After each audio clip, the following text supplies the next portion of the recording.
Hello guys, welcome back to Elan App. For today's video, we are going to show you how to fix Apple Store billing problem. So if you're interested, let's start the tutorial. So you might be wondering, how do you actually fix this problem with your Apple account?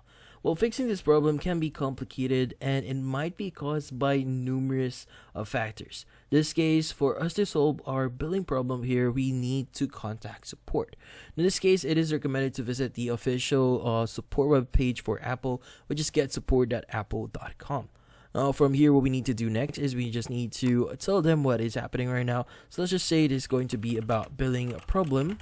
Just press an enter and search for it. And from here, just scroll down a bit here until you see the contact section here, which in this case, you have two options. So you have the call option and the chat option.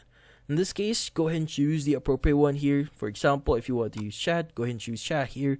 Provide all the necessary details here. That includes the first name, last name, email, date of charge, amount of charge, and where does the charge appear.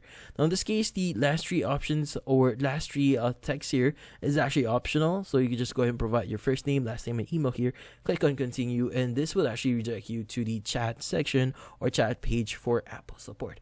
In this case, just have an interaction with them, tell them that you're having problems with your store billing here, and from then on they will actually help you in resolving this problem. In this case, that's about it. So hopefully this video was able to help you. Like and subscribe to Elan App. Thank you for watching.